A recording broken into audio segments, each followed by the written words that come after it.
நீ யார் அப்பாவை பத்தியும் சொல்ல வேண்டாம், வாயை மூடிட்டு வரியா? அது சரி, நீ ஏன் இந்த அளவுக்கு சந்தோஷமா இருக்கன்னு சொல்லவே இல்லையே. அது எங்க அம்மா என்ன காலேஜ் படிக்க வைக்கிறேன்னு சொல்லிட்டாங்களே. ஆமா, உன் படிப்பென்ன இப்படி உள்ளே வெளியேன்னு மாறி மாறி எழுத்துக்கிட்டே இருக்கு. ஏய், என்னடி நக்கலா?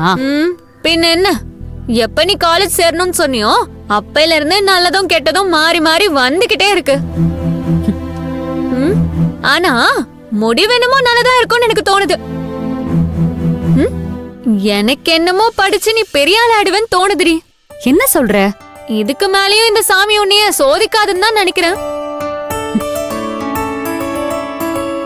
ஒருத்திக்கு எக்ஸ்ட்ரீமா கஷ்டம் கொடுத்ததுக்கு அப்புறம் இதுக்கு மேலயும் சோதிச்சா அந்த கஷ்டத்துக்கே கஷ்டம் கொடுக்கற மாதிரி. ஆமா, எவ்ளோ கஷ்டம் கொடுத்தாலும் அது எப்படி தாங்குற? அதுவா, நீ என் பக்கத்துல இருக்கல்ல, அதான். ஓ, அந்த அளவுக்கு நான் ஆறுதலா மோட்டிவேஷன் பண்றேனா? அப்படியெல்லாம் இல்ல, உன்னையே சகிச்சுக்கிறேன், மத்த கஷ்டத்தெல்லாம் சகிச்சுக்க மாட்டேனா? ஓ, சர்க்காசம் பண்றீங்களோ? கோவிலுக்கு வந்து கொஞ்ச நேரமாவது சாமிய பத்தி பேசுப்பா.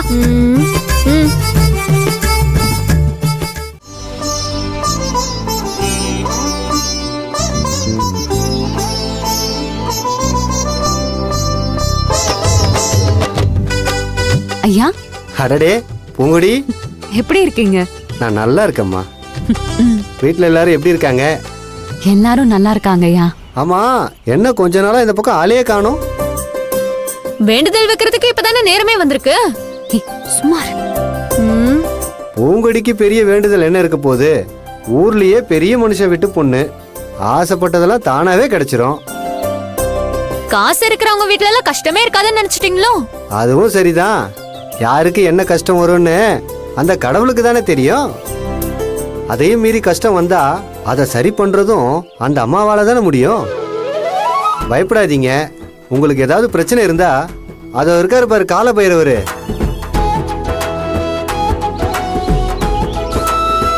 அவர் முன்னாடி தேங்காய் மூடியில தீபம் ஏத்தி சீட்டு எழுதி கட்டினீங்கன்னா வீடு போய் சேர்றதுக்குள்ள எல்லா துன்பமும் விட்டு ஓடி போயிரும். என்னங்க ஐயா சொல்றீங்க? ஆமாமா, நீங்க இந்த ஊர்ல தானே இருக்கீங்க, இது உங்களுக்கு தெரியாதா? இல்ல, எனக்கு தெரியாது. நம்ம மனசுல இருக்கிற கஷ்டத்தை ஒரு துண்டு சீட்ல எழுதி சாமியை வேண்டிக்கிட்டா எவ்வளவு பெரிய பிரச்சனையா இருந்தாலும் அது காணாம போயிருமா? நிஜமாவா சொல்றீங்க? என்னம்மா நீ சாமி மேலேயே சந்தேகப்படுறியா? ஐயோ, அப்படியெல்லாம் இல்லைங்க ஐயா, சும்மாதான் கேட்டேன். போங்கம்மா, அந்த சாமியோட விபூதி எடுத்து பூசிக்கிட்டு தேங்காய் மூடியில தீபம் ஏத்தி சீட்டு எழுதி கட்டிரு, உன் பிரச்சனையெல்லாம் சரியா போயிடும். போயிட்டு வாங்கம்மா. சரிங்க ஐயா, போலாமா?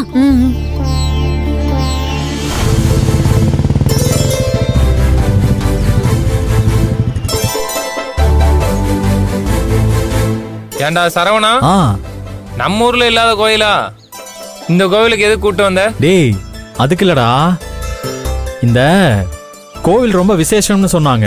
ஆமா ஆமா, கல்யாணம் எல்லாம் பண்ணிக்க போற அப்படின்னா சாங்கா இன்னும் வேண்டிக்கணும்ல. டேய், என்ன நக்கலா? ஏன் நீ கல்யாணம் பண்ணிக்க மாட்டியா? கண்டிப்பா பண்ணிப்பேன், அம்மாக்கு வாக்கு கொடுத்துருக்கேன்ல. அதத்தான் நானும் சொல்றேன். அது மட்டும் இல்லாம நான் வேண்டிக்க வந்தது எனக்காக இல்ல, வேற அம்மாவுக்காக. ஓஹோ, ஏய் இருடா வர்றேன். என்னமோ தெரியலடா, கொஞ்ச நாளாவே அம்மாவுக்கு கெட்டதாவே நடக்குது. நல்லது நினைச்சாதானே நல்லது நடக்கும். அதான் ஏதாவது பரிகாரம் பண்ணி அதை சரி பண்ணலான்னு வந்தேன். இப்பதான் நம்ம தோப்புல வேலை செய்யற பாட்டி சொன்னாங்க, இந்த கோவில வந்து வேண்டிக்கிட்டா உடனே நல்லது நடக்குமாமா. சரி, அப்ப சீக்கிரம் வேண்டிக்கிட்டு போவோம் வா. இதுக்கிட்ட அவசரப்படுற? வந்தது சாமி கும்பிட அம்மாவுக்காக வேண்டிக்கிறதுக்காக. நிதானமா வேண்டிக்கிட்டு தான் கிளம்புறோம், சரியா? இல்லைன்னா அவ்வளவுதான். இங்க பாரு, எங்க அம்மாவோட முகம் கூட எனக்கு ஞாபகம் இல்லை. எங்க சித்தி தான் என்னை எடுத்து வளர்த்தாங்க. ஆனா ஒரு நாளும் அவங்க என்கிட்ட சித்தியா நடந்துக்கிட்டதே இல்லை. இப்பவும் கண்ணை மூடி அம்மான்னு நினைச்சா எனக்கு அவங்க முகம்தான் வரும். எனக்காக எவ்வளவோ பண்ணியிருக்காங்கடா.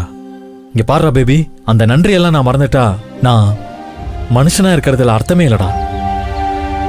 ஏன்னா பேபி, யாரோ ஒரு பொண்ணு எங்க அம்மாவை முன்ன பின்ன பார்த்தது கூட இல்லை, ஆனா அவ எங்க அம்மா உசுரை காப்பாத்திருக்கா.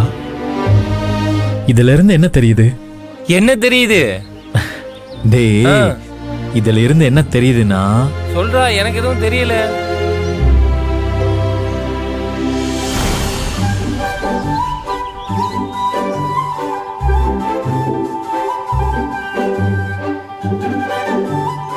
சரிம்மா, என்ன தெரியுதுன்னு நீயே சொல்லு. ஏய், யாருனே தெரியாத ஒருத்தன் என்னோட அட்மிஷன் லெட்டரை தேடி அட்ரஸ் கண்டுபிடிச்சு கொண்டு வந்து கொடுத்திருக்கான். ஆமா, கொடுத்திருக்கான். இப்ப அதுக்கு என்ன பண்ணணும்? என்ன இவ்வளவு சாதாரணமா சொல்ற?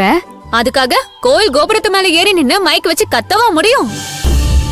அப்படி கத்தி சொன்னா கூட தப்பு இல்லடா. வர வர உன் சித்தி மேல இருக்க பாசம் உனக்கு முத்தி போயிட்டு இருக்கு. டேய், அதுக்கு பேரு நன்றி விசுவாசம்டா. சரிடா, அதுக்கு நான் என்ன பண்ணேன்? அந்த பொண்ணை தேடி கண்டுபிடிக்கணும். எந்த பொண்ணு? அதான்டா, அன்னைக்கு கோயில்ல எங்க அம்மாவோட உசிரை பாம்பு கிட்ட இருந்து காப்பாத்தினாலே அந்த பொண்ணு. ஒண்ணு பண்ணு, நான் எப்படியாவது அந்த பொண்ணை தேடி கண்டுபிடிக்கிறேன். நீயே பேசாம அவளை கல்யாணம் பண்ணிக்கோ. அடிச்சி, அசிங்கமா பேசாத. பின்ன ஒரு லெட்டரை கொண்டு வந்து கொடுத்தாங்கிறதுக்காக எப்ப பார்த்தாலும் அவனை பத்தியே பேசிட்டே இருக்க. ஒரு பொண்ணு அட்மிஷன் லெட்டரை தொலைச்சிட்டா, அவ படிப்பு வீணா போயிடக்கூடாதுன்னு நினைச்சதுனால தானே அவன் லெட்டரை கொண்டு வந்து கொடுத்திருக்கான். ஆமா ஆமா ஆமா. அப்படின்னா அவன் நல்லவனா தானே இருக்க முடியும். பரிசுத்தமான பத்திரமாத்து தங்கமா தான் இருப்பான். அதனாலதான் சொல்றேன், பேசாம அவனை தேடி கண்டுபிடிச்சு அவனையே கல்யாணம் பண்ணிக்கோ. ஏ, ஒருத்தன் நல்லவனா இருக்கான்னு சொன்னதுக்காக அவனை நீ கல்யாணம் பண்ணிக்கோன்னு சொல்றதா அர்த்தமா? ஒரு பொண்ணோட படிப்பு வீணா போயிடக்கூடாதுன்னு நினைக்கிறான்னு நீ தானே சொன்ன. ஆமா. அப்ப அவனை கல்யாணம் பண்ணிக்கிட்டா அவனே உன்னை படிக்க வச்சிருவான்ல. பேசாம அவனையே தேடி கண்டுபிடிச்சு கல்யாணம் பண்ணிக்கோ. வாய மூர்றியா? கல்யாணங்கிறது கடவுளா பார்த்து முடிவு பண்ற விஷயம். ஒருவேளை அந்த பொண்ணை கடவுளே முடிவு பண்ணியிருந்தா? என்ன உளர்ற? இல்லடா, அந்த பொண்ணு தான் உனக்கு பொண்டாட்டியா வரணும்னு அந்த கடவுளே முடிவு பண்ணியிருந்தா? அவ்வளோ பேர் இருந்த கோவில்ல அம்மாவை மட்டும் ஏன் பாம்பு கடிக்க வரணும்? அதே மாதிரி அவ்வளோ பேர் இருந்த இடத்துல அந்த பொண்ணு ஏன் அம்மாவை காப்பாத்த வரணும்?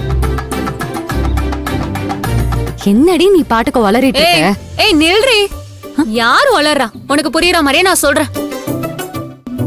அவ்ளோ பேர் இருக்கிற இடத்துல எப்படி யாருக்கும் தெரியாம உன்னோட அட்மிஷன் லெட்டர் மட்டும் காணாம போகும்? அதே மாதிரி அவ்ளோ பேர் வந்து போற கோவில்ல அந்த லெட்டர் அவன் கைக்கு மட்டும் எப்படி கிடைக்கும்? எல்லாத்தையும் சேர்த்து வச்சு முடிச்சு போட்டு பாரு. அது அந்த சாமி போட்ட முடிச்சுன்னு தெரியும். சத்தியமா நீ என்கிட்ட உததான் வாங்க போற. எதுக்கு? இப்படியெல்லாம் தேவையில்லாம பேசுறதுக்கு தான். நீ என்ன கல்யாணமே பண்ணிக்காம ஔவையார் ஆக போறியா? ஏண்டி, அதுக்காக லெட்டர் கொடுத்தவனாலாம் கல்யாணம் பண்ணிக்க முடியுமாடி? எனக்கு என்னமோ வெறும் லெட்டரை மட்டும் கொடுக்க வந்த கொரியர் பாய் மாதிரி இல்ல. கடவுள் அவன் மூலமா உனக்கு ஏதோ மெசேஜ் சொல்ல வராருன்னு நினைக்கிறேன்.